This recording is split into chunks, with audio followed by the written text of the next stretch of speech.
The software does all that now. Okay, boss. Inspired by the recent story of we don't need any of that anymore, I was reminded of how my malicious compliance changed the organization chart in the company I worked at. TLDR, look at me, I'm the boss now. Many moons ago, before the '08 recession, I am manager of the records department. Among other things, worked in an industry where record keeping is supercritical. Bad records mean no more business because one of the many government agencies would shut you down, sometimes permanently. My direct boss, who reported to the CEO, was a good enough person, but was overworked and would grab onto any idea as long as it kicked the can down the road, at which point the problem was worse. He needed to go, but the CEO liked the results despite how negatively they impacted production and morale. In short, my boss had to go away, and I needed to be the one reporting to the CEO. So I waited until he grabbed onto an idea so terrible that it had to explode. My boss came in and told me to stop the record keeping, all of it. He told me the salesperson for our software provider informed him that the software could do all of it. My boss was even kind enough to send me a direct email stating all of this. I called my team in and told them the news. We were all horrified and knew this would come back to bite us all. The software in question could do the job, but it was never set up or configured to meet the requirements. I had already spoken to legal and our government contacts a few months earlier about having software to do this, and we are required to inform them and submit samples of it prior to going live. None of that was ever done. So we kept doing our job as normal, and strangely no one asked any questions until the quarterly meetings. My boss apparently had not informed the CEO on his plan, and instead decided to show the cost savings he had implemented at the quarterly meeting. Thankfully, our accountant was a sharp-eyed person, and she immediately started questioning things. From the information I received from other folks who were in the meeting at that point, the accountant asked how it was possible, and my boss confidently told them he stopped the record-keeping requirements and the software was taking care of it all now. The IT people, who knew what was required to be complained, apparently created a sound akin to a record needle scratch. IT stated we were months from implementation. Legal chimed in and pointed out that we were now in a serious bad legal position. The CEO turned white before assuming a wondrous red tinge. Much shouting was then heard. Apparently the salesperson told me it would work was not a good excuse.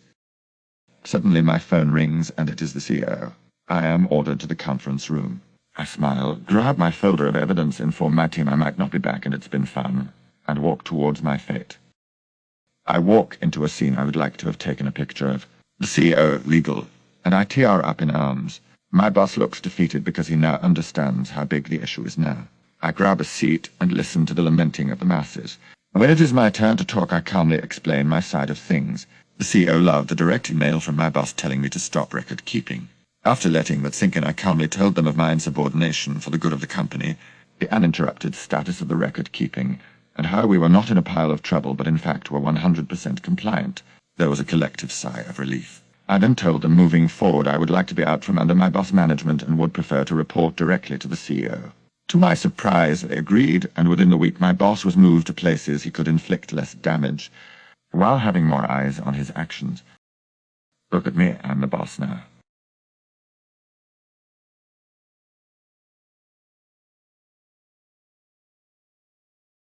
Doc have day pay for being 15 minutes late. Cue malicious compliance. This happened about a decade ago in my first job.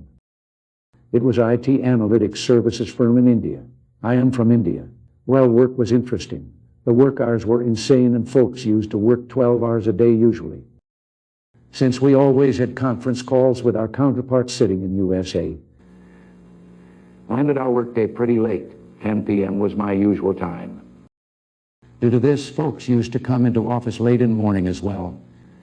Usually the entire team would only be in by noon. Management was not happy about this, so they went ahead and decided that everybody had to be in by 10 a.m. And if you were not, then they will dock half a day pay. We were all salaried employees. Usually managers were supposed to enforce this, but they didn't care since they were in office with teams themselves. But occasionally HR would stand at entrance to office to implement the policy. And one such day, I was 15 minutes late and HR at gate stopped me and informed me that I would be docked half-day pay. I stopped for a second, thought about it and turned back. HR stopped me with a shocked expression and asked, "Where are you going?" I replied back home, "See you at lunch," and went back home ignoring his feeble protest. I actually ended up calling my manager and just took a day off.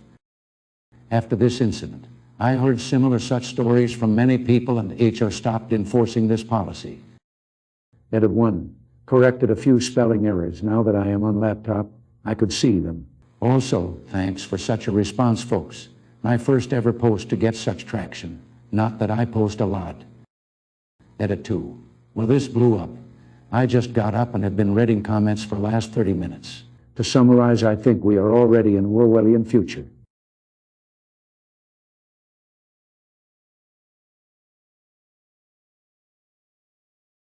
A Lindt Chocolates. Mobile format, blah blah. This past Christmas, my mom just told me her malicious story.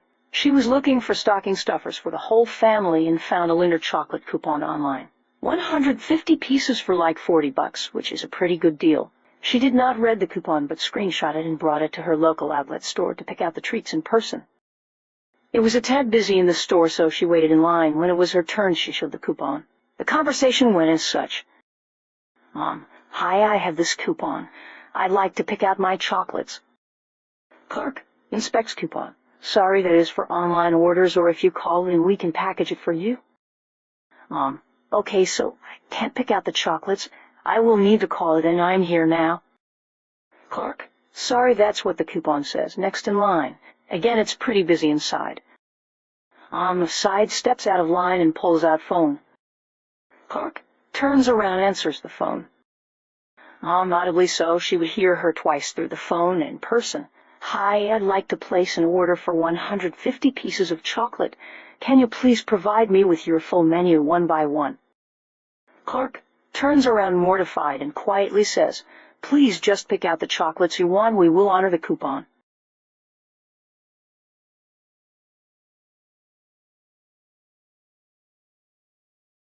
Nothing says I can't wear a beard net with the rest of the guys. 25 F. During undergrad, I worked at a deli in a major supermarket. Most of my co-workers were also in college, and we all got along and generally had a good time.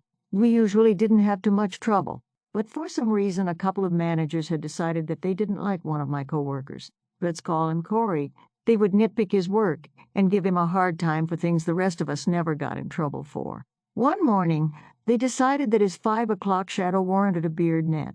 Now, this was an unusual request considering that, 1, no one without a beard had ever been told to do this before, and 2, he had barely any stubble. 3, they made a big deal about it and seemed to be trying to make him feel bad about it. Cue the malicious compliance. Managers aside, I was the only female employee in the department at the time, so I stroll up and ask what's going on. They point out his stubble.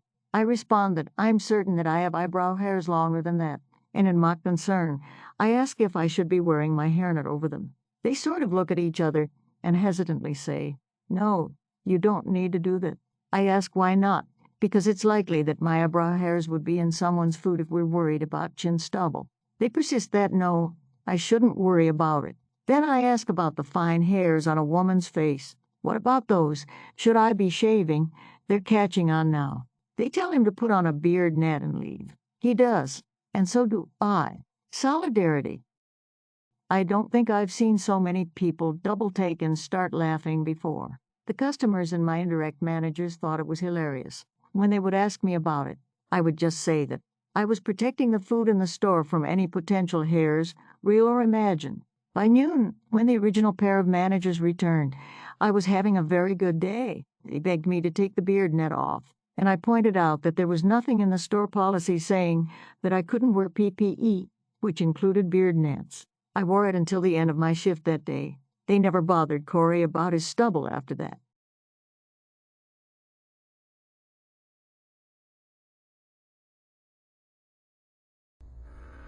Thus agrees with secretary that I am not the office manager, so I stopped managing the office.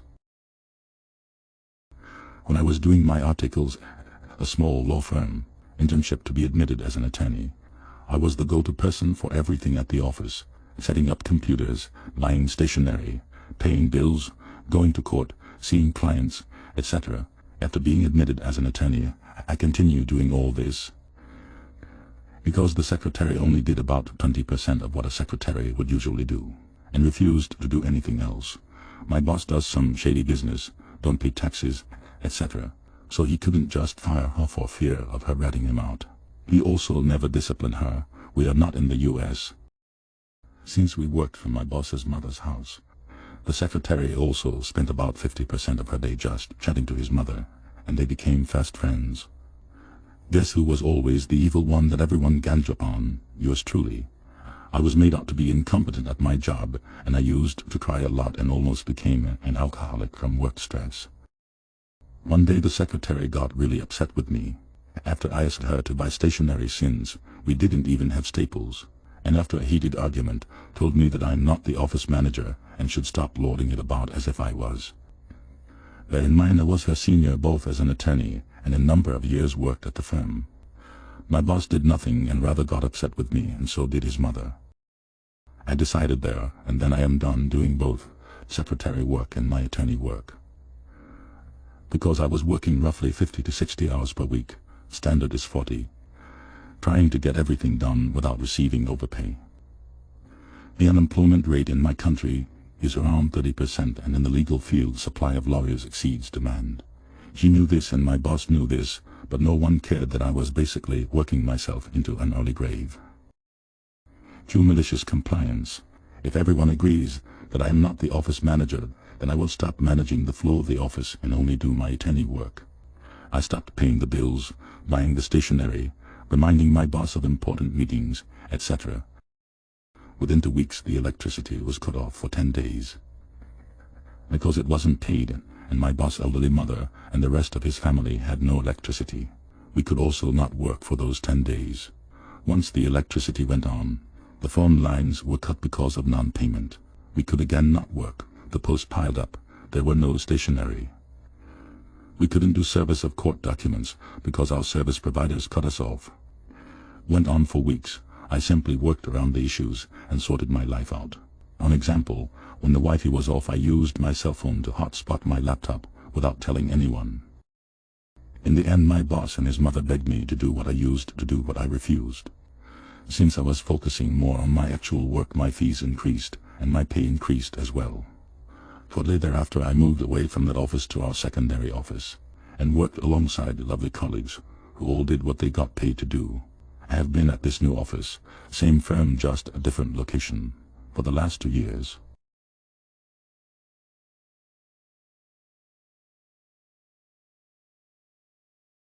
Did you recognize all of the voices? You can leave your guesses in the comments.